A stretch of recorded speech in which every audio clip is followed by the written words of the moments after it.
everybody. I am here today with Art Murphy. He is the owner of AI Catalyst.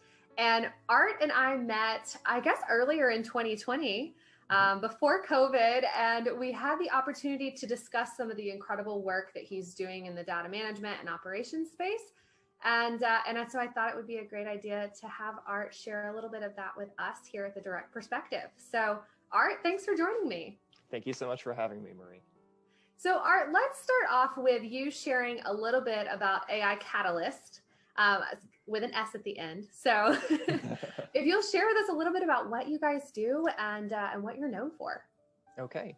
So if you're running a business, you probably have an IT department. You probably have some people who are doing process development for you. And then you've got some people doing some analytics and business intelligence. We are really the culmination of all three of those departments. We bring together, your process development people are always going to need to know, well, what's the data that we've got? So the business intelligence people have to inform the process development people. And then really, once they work together, they're like, well, what's our solution going to be? And they need to contact IT and figure out what's possible.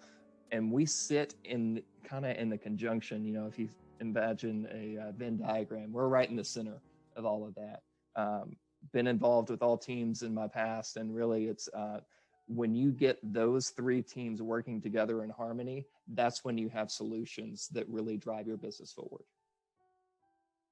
That's great. And I know we're big on sustainable solutions with our team here at Boost Midwest. And that's part of why, I reached out to you at the start was, I want for our clients to have success. And what you bring to the table is fantastic data management and really being able to bring the data to life. So let's kind of hop in on that piece. What are some of your kind of favorite practices for managing data to make sure everybody understands kind of what that entails? Yeah, absolutely. So obviously there's standard KPIs that people are always looking for when they say, hey, I want to track this, or I want this in a dashboard. And, since we focus on automation and analytics, dashboards are what we do as well. But we don't really try to listen to the end users and figure out what they're wanting the data for. They always have something in mind that they're trying to get. Maybe, hopefully they don't have conceived notion that they're trying to prove already, but they're actually trying to let the data flow through and let that be what their takeaway is. But we really try to listen to them and tailor the visualizations to track the performance goals and even fringe benefits that come from a project that they're looking at developing. He overstated that you really have to choose the right graph for the right data. So if you're looking at Likert, use a radio chart. If you're looking at hierarchical data, do something with a sunburst chart or something like that. Or if you're looking at month-over-month comparisons, I love using ribbon charts as well. So really just using the right visualization also is key in being able to make that data that you present understandable to people who are looking at it. It plays into that idea that data tells a story, and it brings that piece of it really to life when you pick the right visualization. So that's a great point. What do you think kind of tool-wise? There's so many tools out there to use in that space. I mean, do you have one in particular that you like most, or is it always a custom solution? Well, so there's, the top two that are out there. If you look at Gartner for years past, it's always been Tableau and Power BI. And those are both great in their own respects, but they're also quite expensive if you're trying to throw something up for a large organization, licensing cost and per user cost. I tend towards, there's an open source solution that we use. We don't try to hide it and white label it or anything, but called Grafana. That is just as powerful in time series and looking at things over time, date graphs and measuring performance. And so we like using that one when there's not a specific end user requirement to use one or another software solution. That's great. We're big on tracking progress and outcomes with our team at Boost through our AIM solution. So analyze, innovate, and manage. Are there any particular KPIs that you would absolutely recommend to others? Yes, absolutely. So one that we always track, especially with our automation projects, is accumulated cost savings. The man hours that were saved by by deploying this automation. A certain number of detections over time, if you're, using a detection system, tickets per hour, what have you. On an operational standpoint, I really like MTBF, stands for mean time between failures.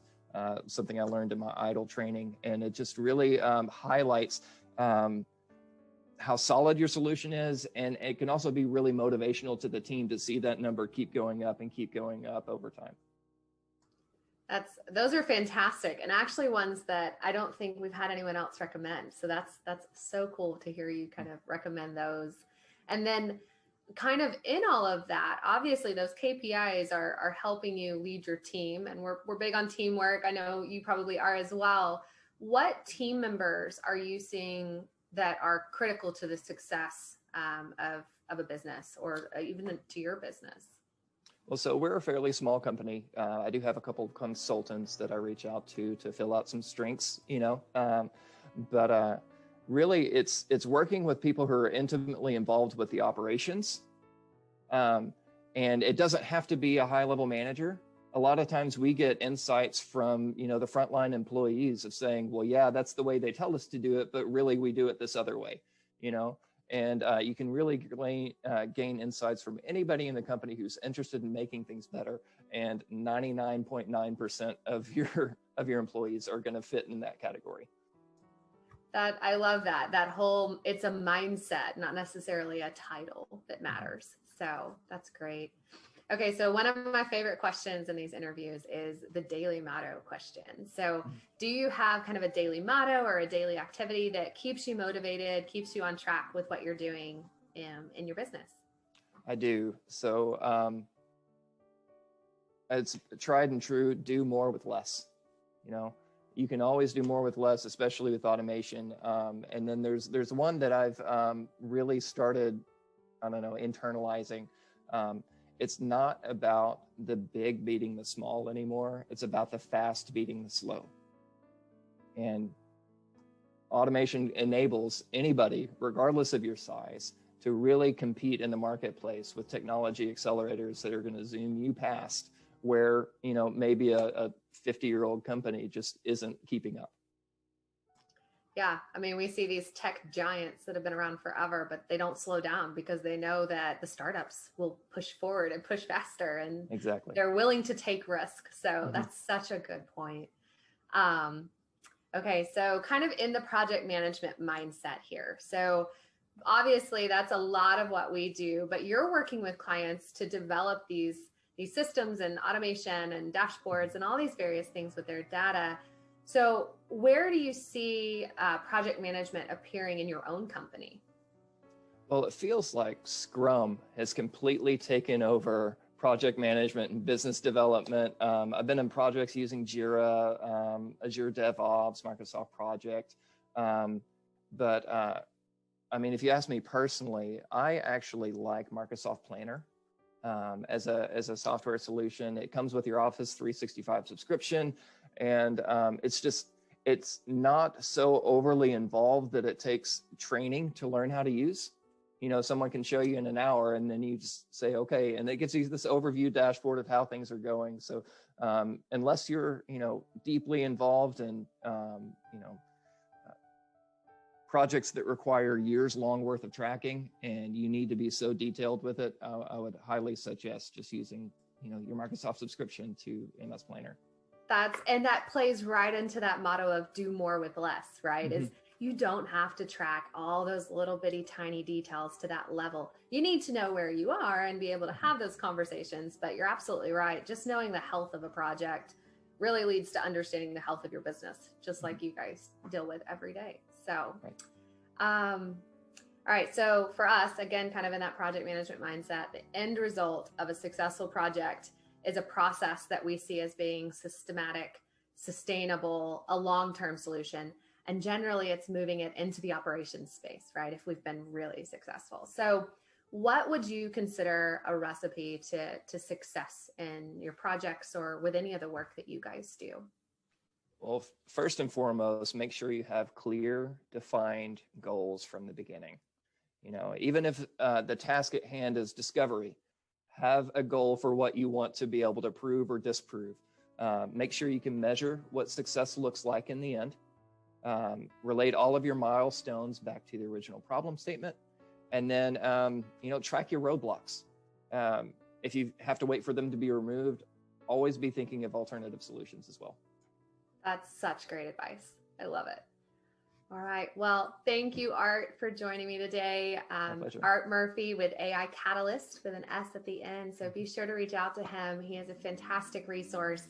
And quite honestly, he's a lot of fun to talk to. So thanks so much, Art. Thank you, Marie. Have a great day. You too.